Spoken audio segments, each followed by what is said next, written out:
March 24th, 2016, Thursday of Holy Week, Holy Thursday, Evening Mass of the Lord's Supper. A reading from the book of Exodus.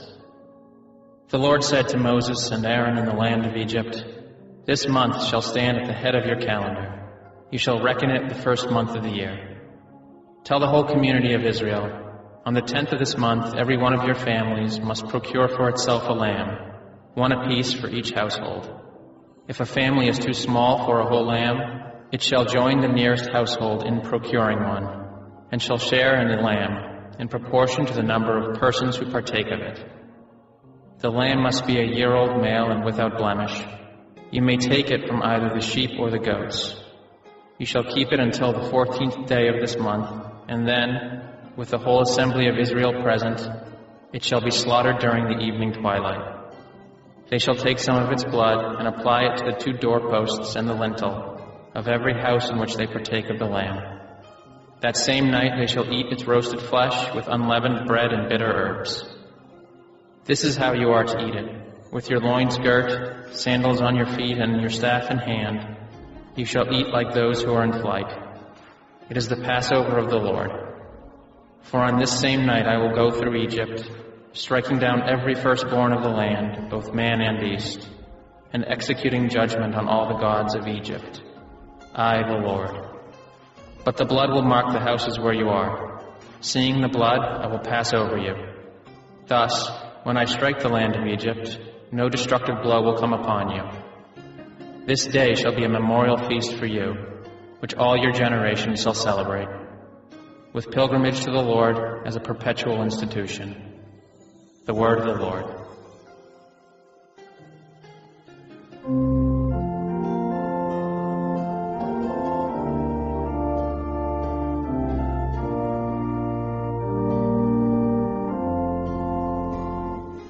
Our blessing cup is a communion with the blood of Christ.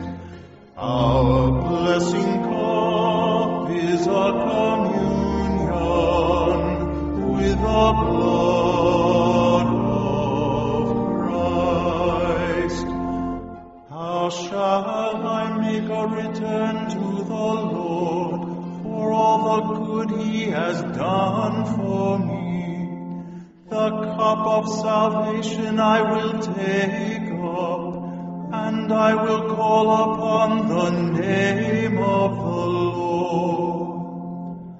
Our blessing cup is a communion with the blood of Christ. Precious in the eyes of the Lord is the death of His faithful ones. I am your servant, the son of your handmaid. You have loosed my bonds. Our blessing cup is a communion with the blood of Christ. To you will I offer sacrifice of thanksgiving, and I will call upon the name of the Lord. My vows to the Lord I will pay in the presence of all His people. Our blessing cup is a communion with the blood of Christ. A reading from the first letter of St. Paul to the Corinthians. Brothers and sisters, I received from the Lord what I also handed on to you, that the Lord Jesus, on the night He was handed over, took bread, and after He had given thanks, broke it and said, "This is my body that is for you. Do this in remembrance of me. In the same way also the cup, after supper, saying, This cup is the new covenant in my blood. Do this as often as you drink it in remembrance of me. For as often as you eat this bread and drink the cup, you proclaim the death of the Lord until he comes. The word of the Lord. A reading from the Holy Gospel according to John. Before the feast of Passover, Jesus knew that his hour had come to pass from this world to the Father. He loved his own in the world, and he loved them to the end. The devil had already induced Judas, son of Simon the Iscariot, to hand him over. So, during supper, fully aware that the Father had put everything into his power, and that he had come from God and was returning to God, he rose from supper and took off his outer garments. He took a towel and tied it around his waist.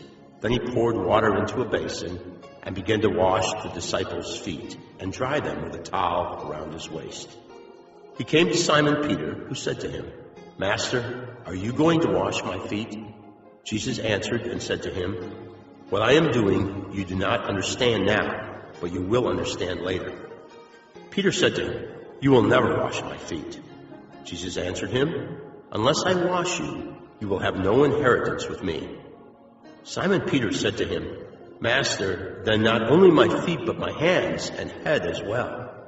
Jesus said to him, Whoever has bathed has no need except to have his feet washed, for he is clean all over. So you are clean, but not all.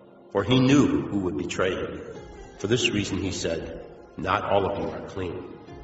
So when he had washed their feet and put his garments back on and reclined at table again, he said to them, Do you realize what I have done for you? You call me teacher and master, and rightly so, for indeed I am. If I therefore, the master and teacher, have washed your feet, you ought to wash one another's feet. I have given you a model to follow, so that as I have done for you, you should also do.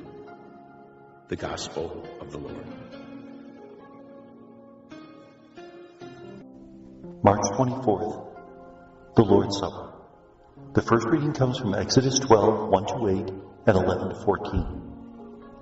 We have to remember that Jesus, when he shared the Last Supper with his disciples, was eating a Passover meal. Now, in the Synoptic Gospels, that's very clear because Jesus dies on Passover Day. In the Gospel of John, it's a little more ambiguous because Jesus actually dies on Preparation Day. That's why the leaders of the Jews could not enter the Praetorium, because they intended to eat the Passover meal that night. So he dies at the very moment that the Paschal lambs are being slaughtered for the Passover meal. He was allowed to anticipate the Passover meal because there were so many pilgrims in Jerusalem that you couldn't find a hall in which to eat the meal if you didn't anticipate. And in the Gospel of John, that's what Jesus does. Either way, whether it's the regular Passover day or an anticipated meal, it's a Passover meal. Moses gives the instructions that they're to eat a year-old lamb, which is either a sheep or a goat. That is probably the original purpose of the Passover celebration. The word Pesach means to leap. It could refer to the leaping of the angel of death over the Israelites, the leaping of the Jewish people over the Red Sea. But originally it probably referred to the leaping of the newborn lambs.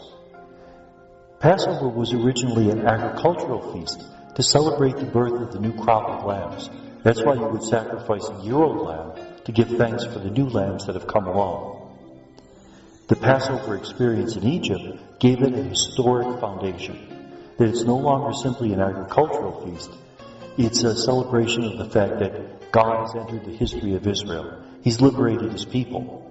In fact, the people of Israel are to celebrate that Passover meal as if they're present. They dress up just as if they're getting ready to leave Egypt. Because the Jewish people believe that when they read the account, when they celebrate the Passover meal, they're passing outside of time.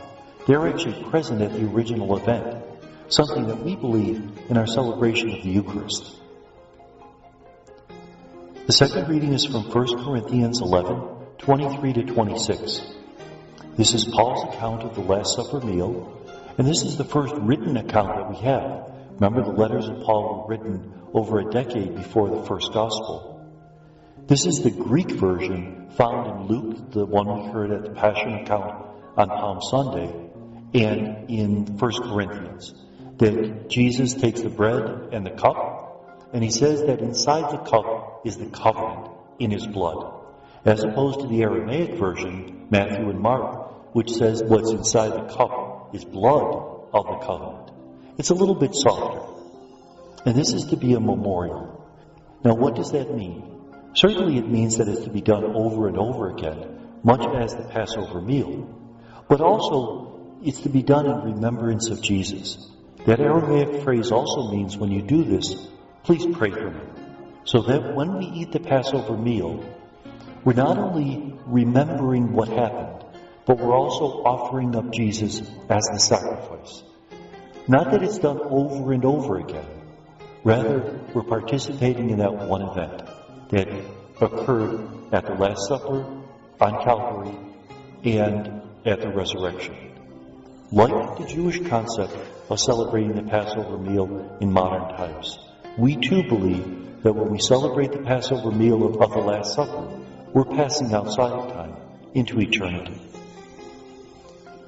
The Gospel is from John 13, 1-15. Now, this is the Last Supper account in the Gospel of John. What is very odd is that it doesn't mention the taking of the bread and wine. It doesn't have to, in a sense, because that was already spoken about in chapter 6, the discourse on the Eucharist. Some people say that maybe it wasn't mentioned because the people were afraid that these sacred words would be used for magical purposes. In fact, magicians still use the phrase hocus pocus, which comes from the Latin formula of consecration, hocus ending corpus meum. But more probably, since chapter 6 already talked about the physical dimension of the Eucharist, that it's the flesh and blood of Christ, this chapter speaks about the spiritual dimension, that is Jesus serving us and we being called to serve each other. In fact, we hear at the beginning that Jesus knows he's from the Father and knows he's going to the Father. That what Jesus does at the Last Supper, the washing of the feet, is not a denial of his divinity, it's a revelation of his divinity. Because God is love, and by washing feet, he's expressing that love. We also hear that Jesus loved us to the end. That is a bit ambiguous in Greek. It could mean loved us to the last moment, or loved us to the nth degree. And both are probably intended. Jesus washes feet, an action which slaves would do. This is how much he humbled himself. And then he tells the disciples they're to do the same to each other. That if we're loved by God, and especially in the Eucharist, then we have to share that love with each other. When he gets to Peter, Peter doesn't want his feet washed. He doesn't want to be vulnerable. He doesn't want to be served by Jesus. And Jesus says, if you don't let me wash your feet, you have no part with me. Well, Peter, in his foolish, typical, impetuous way, says, then wash my hands and head as well. He wants a bath. Jesus says, listen, you've gotten the big bath. All you need now is a small bath. Big bath, sacrament of baptism. Small bath, it could refer to the sacrament of reconciliation. But here it refers to the Eucharist, that the Eucharist is a penitential sacrament, which brings us forgiveness of sin, which we should always remember because sin is an act of self-hate. Eucharist is pure love. So that love heals the damage that we've caused ourselves through our sinfulness. We have to allow ourselves to be vulnerable, to be loved by others, as well as loving them. That's the other side of the coin of service.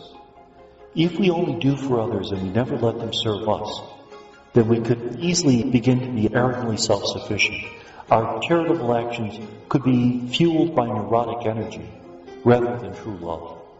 Love is where we give, but we also allow ourselves to receive. And may God bless us.